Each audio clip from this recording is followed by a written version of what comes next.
नमस्कार दोस्तों आज की इस वीडियो में आपको बताने वाले हैं दोस्तों, ये स्पीडी बुक का है। ठीक है, रेलवे समान अध्ययन। इसमें आपको आज हम पेज नंबर 6 डिस्कशन करने वाले हैं। ठीक है दोस्तों, ये पेज नंबर 6 में पर्यावरण, पुरस्कार और सम्मान और मानव शरीर, ये आपको 3 पॉइंट आज इस वीडियो के माध्यम से आपको बताने वाले हैं। इसमें सभी आपको वन लाइनर क्वेश्चन है, तो वीडियो को स्किप बिल्कुल नहीं करना है, वीडियो को अंत तक देखिएगा। ठीक है, तो आपको ये सब महत्वपूर्ण, ये सब बताने वाले हैं जो महत्वपूर्ण क्वेश्चन है। तो चलिए वीडियो को शुरू करते हैं पहला क्वेश्चन के साथ। ठीक है, यह है पहला क्वेश्चन, पृथ्वी के चारों ओर गैसीय आवरण, तो ये वायुमंडल है। ठीक है, चलिए अगला है, वायुमंडलीय दाब मापा जाता है, तो ये बैरोमीटर से। अगला है, वायुमंडलीय दाब का SI मात्रक, तो ये बार है। ठीक है, चलिए अगला है, वायु है, यह है गैसों का मिश्रण है जिसमें नाइट्रोजन 78% है और ऑक्सीजन 21% है तथा कार्बन 0.03% है। ठीक है, चलिए अगला है, वायुमंडल में विद्यमान अक्रिय गैस, तो ये आर्गन हो गया। चलिए अगला है, भारत की जलवायु है, तो ये उष्ण कटिबंधीय मानसूनी है। ठीक है, चलिए अगला है, वातावरण तथा जीवमंडल के बीच का संबंध कहलाता है, ये पारिस्थितिकी कहलाता है। ठीक है, चलिए आ जाते हैं अगला क्वेश्चन में। अगला है, ठीक है, वायुमंडल की सबसे निचली परत, तो ये क्षोभ मंडल हो गया।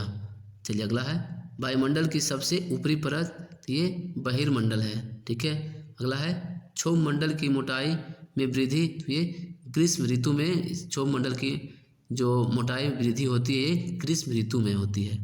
चलिए अगला है, क्षोभ मंडल में प्रति 165 मीटर तथा 1 किलोमीटर की ऊंचाई पर जाने पर ताप घटता है। ठीक है दोस्तों, 165 मीटर ऊपर जाते हैं तो 1 डिग्री सेंटीग्रेड ताप घटता है, और 1 किलोमीटर जब ऊपर जाते हैं तो 6.4 सेंटीग्रेड ये तापमान घटता है। ठीक है, चलिए अगला है, मौसमी घटनाएं होता है। ठीक है, तो ये क्षोभ मंडल में। चलिए अगला है, उल्का से संबंधित घटनाएं, तो ये मध्य मंडल में। ठीक है, चलिए अगला है, वायुयान उड़ते हैं, ये समताप मंडल में वायुयान उड़ते हैं। ठीक है, चलिए आ जाते हैं अब अगला क्वेश्चन में। अगला है, ठीक है, रेडियो तथा संचार संबंधित, ये आयन मंडल से। ठीक है, ग्रीन हाउस गैस, ये हो गया CO2, CFC, CH4 और NO2। चलिए अगला है, वायु में जल की उपस्थिति कहलाती है, आर्द्रता कहलाती है। अगला है, वायुमंडल की आर्द्रता मापक यंत्र, ये हो गया हाइग्रोमीटर। अगला है, भूमंडल के कितने भाग पर जल है, तो ये 71% है। ठीक है, अगला है, वायुमंडल में जल वाष्प की मात्रा 0 से 4% है। चलिए अगला है, जीवमंडल पर ऊर्जा का मूल स्रोत है, तो ये सूर्य है। अगला है, सौर विकिरण का पृथ्वी पर पहुंचता है, तो ये 51% पहुंचता है। ठीक है, चलिए अगला है, संवहनीय वर्षा होती है, ये विषुवतीय क्षेत्र में। ठीक है, विषुवतीय क्षेत्र में संवहनीय वर्षा होती है। चलिए अगला है, अधिकतम वर्षा होती है, ये विषुवतीय क्षेत्र में। ठीक है, पछुओं हवाएं का कारण चक्रवाती वर्षा है। अगला है, न्यूनतम वर्षा होती है, ये ध्रुवीय क्षेत्रों में। पछुआ हवा कहलाती है, ये गरजता चालीसा। ठीक है, अगला है, फेरल का नियम संबंध है, ये पवनों की दिशा से। फेरल का जो नियम है ये पवनों की दिशा से संबंधित है। अगला है, महासागरों की औसत गहराई, ये 4000 मीटर है। अगला है, समुद्री जल की औसत लवणता, ये 35% है। अगला है, समुद्री जल में पाया जाता है, ये सोडियम क्लोराइड। ठीक है, सोडियम क्लोराइड जो है समुद्री जल में पाया जाता है। चलिए अगला है, सर्वाधिक लवणता, तो ये बान झील है जो तुर्की में है। ठीक है, ये 330% लवणता है। चलिए अगला आ जाते हैं, अगला है, ठीक है, जल राशि का स्वच्छ जल भाग है, ये 2.5%। अगला है, ग्रेनाइट, डोलोराइट और बेसाल्ट, ये आग्नेय चट्टान है। ठीक है, ग्रेनाइट, डोलोराइट और बेसाल्ट जो है ये आग्नेय चट्टान है। अगला है, शैल, चूना पत्थर, ठीक है, कंग्लोमरेट और कोयला, ये सब अवसादी चट्टान है। ठीक है, जिसको बोलते हैं सेंटीमेट्री रॉक। चलिए अगला है नाइस, स्लेट और संगमरमर, ये सब रूपांतरित या कयांतरित चट्टान है। ठीक है, चलिए अगला है पृथ्वी के ताप को बनाए रखने के लिए उत्तरदायी है, ये CO2 और जल वाष्प। चलिए अगला में आ जाते हैं। अगला क्वेश्चन है, ठीक है, सूर्य से आने वाली परावैंगनिक किरणों को अवशोषित करता है, ये ओजोन परत, ठीक है, या ओजोन गैस। चलिए अगला है ओजोन परत मापने की इकाई है, तो ये डाप्सन है। चलिए अगला है ओजोन परत को नष्ट करने वाली गैस, तो ये CFC है। अगला है भारत में सर्वाधिक वर्षा होती है, तो ये दक्षिण पश्चिमी मानसून से।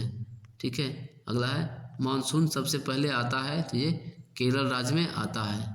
ठीक है, वो भी जून के प्रथम सप्ताह में 1 से 5 जून तक।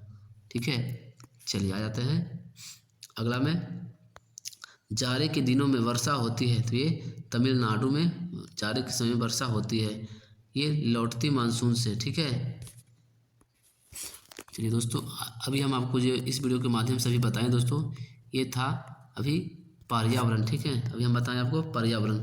चलिए अब आ जाते हैं अगला ये पुरस्कार में। ठीक है, पुरस्कार में पुरस्कार हो गया। देखिए भारत का सर्वोच्च सम्मान है, तो ये भारत रत्न है। ठीक है, चलिए अगला है भारत रत्न या राष्ट्रीय पुरस्कारों का प्रारंभ 1954 ईस्वी में से हुआ था। अगला है भारत रत्न से सम्मानित प्रथम भारतीय थे, तो ये डॉक्टर सर्वपल्ली राधाकृष्णन थे। ठीक है, चलिए अगला है भारत रत्न से सम्मानित प्रथम भारतीय महिला थी, तो ये इंदिरा गांधी थी, इनको 1971 ईस्वी में भारत रत्न मिला था। चलिए अगला है मरणोपरांत भारत रत्न से सम्मानित प्रथम व्यक्ति थे, तो ये लाल बहादुर शास्त्री जी थे, इनको 1966 ईस्वी में मरणोपरांत भारत रत्न मिला है। ठीक है, चलिए अगला है डॉक्टर भीमराव अंबेडकर को मरणोपरांत भारत रत्न दिया गया है, तो ये 1990 ईस्वी को दिया गया है। चलिए अगला है भारत रत्न प्राप्तकर्ता प्रथम विदेशी, तो ये खान अब्दुल गफ्फार खान। ठीक है, ये पाकिस्तान के हैं, इनको मिला है 1987 ईस्वी में। चलिए अगला है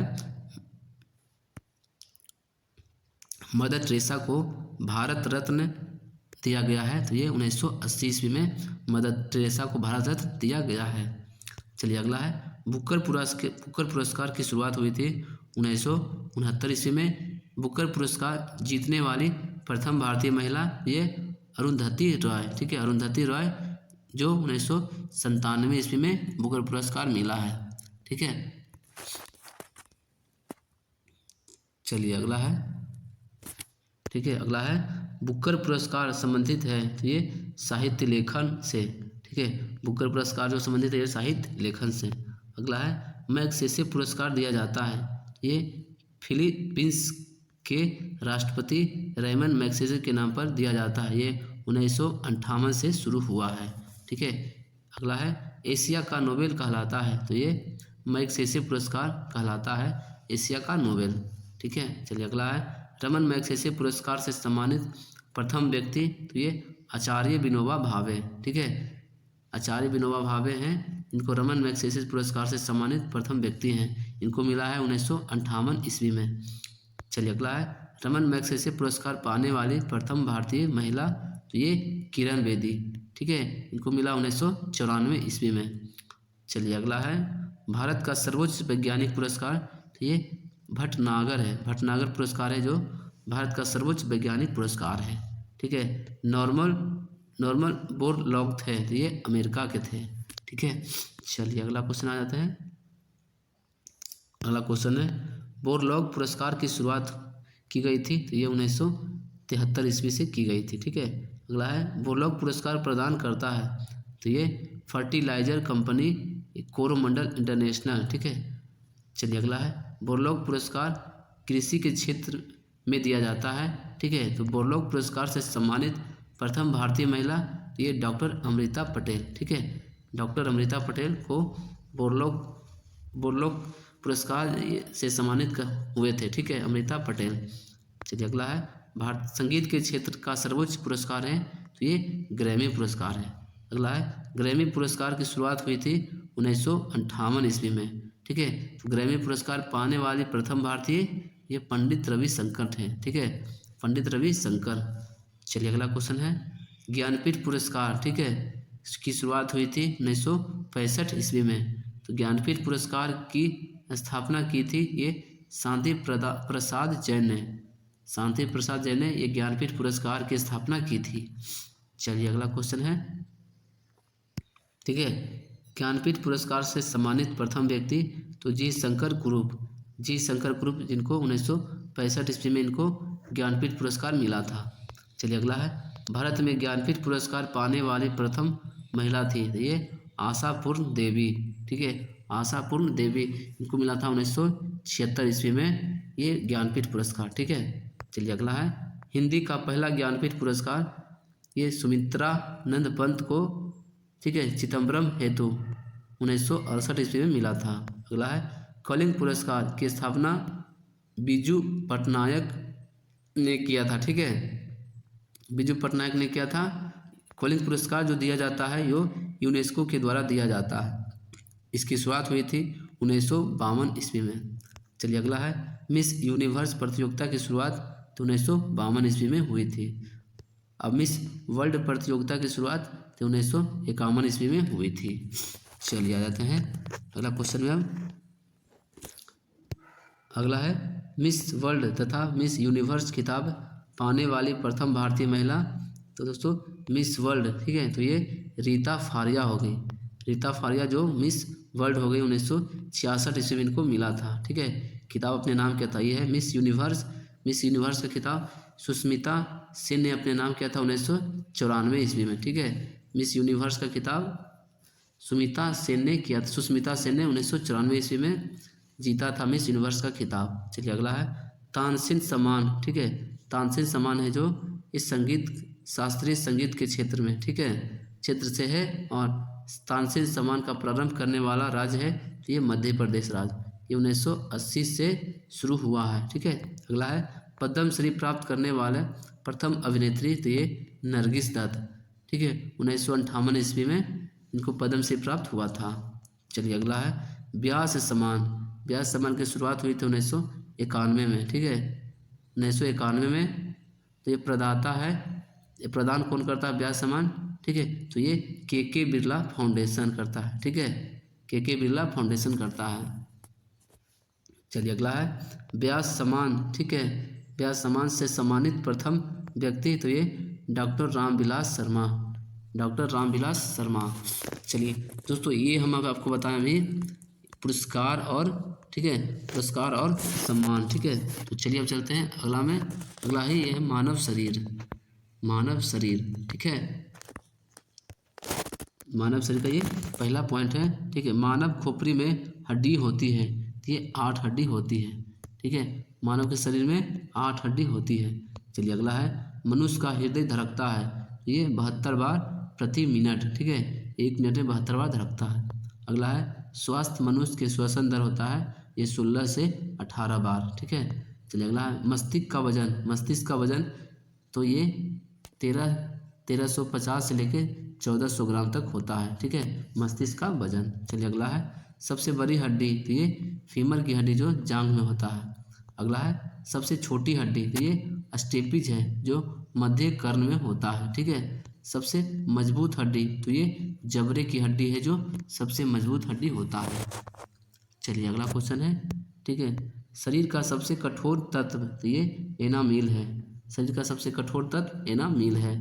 चलिए अगला है मनुष्य के सौंदर्य का अध्ययन तो ये केलोलॉजी कहा जाता है, ठीक है, केलोलॉजी मनुष्य के सौंदर्य का अध्ययन, ठीक है। अगला है सामान्य मनुष्य का रक्तचाप तो ये 120/80 mm होता है, ठीक है। अगला है शरीर में रक्त परिभ्रमण करने में लगा समय तो ये 33 सेकेंड, ठीक है। अगला है मानव शरीर में जल की मात्रा ये 65 से 80% होता है। अगला है रक्त की मात्रा शरीर के भार का 7% होता है। चलिए अगला है मनुष्य में रक्त की मात्रा होती है तो ये 5 से 6 लीटर होती है, ठीक है। चलिए अगला है मानव रक्त क्षारीय होता है, ठीक है, तो मानव रक्त का pH मान 7.4 होता है। ठीक है, चलिए अगला में आ जाते हैं। अगला क्वेश्चन है रक्त को शुद्ध करता है तो ये किडनी करता है, इसको ब्रिक बोला जाता है, ब्रिक भी बोला जाता है। ठीक है, चलिए अगला हो गया लाल रक्त कण का निर्माण अस्थि मज्जा में होता है। अगला है लाल रक्त कण का जीवन काल होता है 20 से 120 दिन होता है। ठीक है, अगला है श्वेत रक्त कण का जीवन काल 2 से 4 दिन होता है। अगला है श्वेत रक्त कण को कहा जाता है ये ल्यूकोसाइट कहा जाता है। ठीक है, श्वेत रक्त को ल्यूकोसाइट कहा जाता है। लाल रक्त कण को कहा जाता है तो ये एरिथ्रोसाइट कहा जाता है। अगला है शरीर का ताप नियंत्रण रखता है तो ये हाइपोथैलेमस ग्रंथि रखता है। हाइपोथैलेमस ग्रंथि शरीर का ताप को नियंत्रण रखता है। ठीक है, चलिए अगला क्वेश्चन है।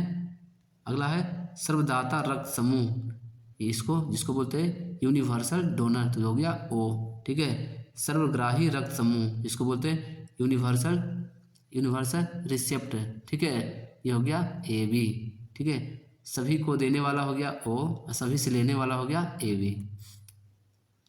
चलिए अगला ये जो पॉइंट है इसको बोलते हैं ब्लड बैंक कहलाता है ये प्लीहा, जिसको स्प्लीन भी बोलते हैं। ठीक है, चलिए अगला है भोजन का पाचन प्रारंभ होता है तो ये मुख से होता है। चलिए अगला है बचे हुए भोजन का अवशोषण होता है तो ये छोटी आंत में होता है। चलिए अगला है पित्त स्रावित होता है ये यकृत द्वारा होता है। ठीक है, अगला है शरीर के सबसे बड़ी ग्रंथि ये हो गया यकृत, जिसको लीवर भी बोलते हैं। ठीक है, यकृत जिसको लीवर भी बोलते हैं। चलिए अगला है शरीर का सबसे बड़ा अंग तो ये हो गया त्वचा। ठीक है, शरीर के सबसे बड़ा अंग हो गया ये त्वचा हो गया। चलिए अगला है सबसे छोटी ग्रंथि तो ये मास्टर ग्रंथि ये हो गया पिट्यूटरी। ठीक है, ये सबसे छोटी ग्रंथि बोला जाता है, कभी कभी मास्टर ग्रंथि बोला जाता है। ठीक है, ये होगा पिट्यूटरी। चलिए अगला है रक्तचाप मापने का यंत्र है तो ये स्फिग्मोमैग्नोमीटर। ठीक है, स्फिग्मोमैनोमीटर। चलिए आ जाते हैं अगला क्वेश्चन में। अगला पॉइंट, ठीक है, मनुष्य में पसलियों पाई जाती है तो ये 12 जोड़ी। अगला है शरीर में हड्डियों की कुल संख्या होती है ये 206। ठीक है, अगला है मांसपेशियों की कुल संख्या है तो ये 639 है। ठीक है, मानव शरीर में मांसपेशियों की कुल संख्या 639 है। लार में पाया जाने वाला एंजाइम तो ये टाइलिन हो गया। ठीक है, टाइलिन है। अगला है लिंग निर्धारित होता है तो ये पुरुष के क्रोमोसोम पर। अगला है मनुष्य का हृदय होता है तो ये 4 कोष्ठीय होता है। मनुष्य का हृदय 4 कोष्ठीय होता है। चलिए अगला है शरीर में गुणसूत्रों की संख्या तो ये 46 है। ठीक है, चलिए अगला है शरीर की सबसे बड़ी कोशिका ये तंत्रिका तंत्र है। चलिए अगला है RH फैक्टर की खोजकर्ता लैंड स्टीनर एवं वीनर है। ठीक है, RH फैक्टर की खोजकर्ता लैंड स्टीनर एवं वीनर है। चलिए अगला क्वेश्चन में आ जाते हैं। अगला है, ठीक है, शरीर में अमीनो अम्ल की संख्या तो ये 20 है। ठीक है, शरीर में प्रतिदिन मूत्र बनता है तो ये 1.5 लीटर बनता है। ठीक है, शरीर में प्रतिदिन 1.5 लीटर मूत्र बनता है। अगला है मूत्र दुर्गंध देता है ये यूरिया के कारण दुर्गंध देता है। ठीक है, अगला है मानव मूत्र अम्लीय होता है। ठीक है, इसका pH मान ये 6 है। ठीक है, इसका pH मान 6 है। चलिए अगला है विटामिन ए संचित रहता है तो ये यकृत में रहता है। विटामिन ए संचित कहाँ रहता है तो ये यकृत में रहता है। चलिए अगला है शरीर का सामान्य तापमान होता है ये 98.6 फ़ारेनहाइट में होता है और 37 होता है सेंटीग्रेड में होता है और 310 होता है जो ये केल्विन में होता है मानव शरीर का तापमान। चलिए आ जाते हैं अगला क्वेश्चन में। अगला है, ठीक है, टिबिया नामक हड्डी पाई जाती है तो ये पैर में पाई जाती है।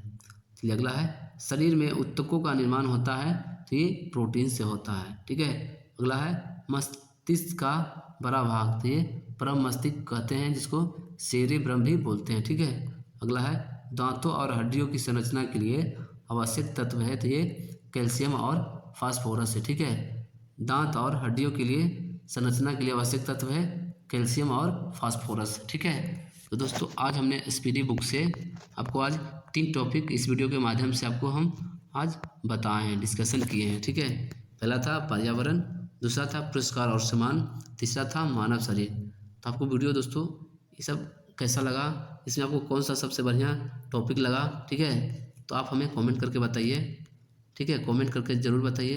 अगर वीडियो अच्छा लगा होगा तो आप एक लाइक कीजिए और अपने दोस्तों को भी शेयर कर दीजिए, ठीक है। अगर चैनल पे नए हैं तो चैनल को सब्सक्राइब करना बिल्कुल नहीं भूलिएगा, ठीक है। चलिए मिलते हैं फिर अगली वीडियो में।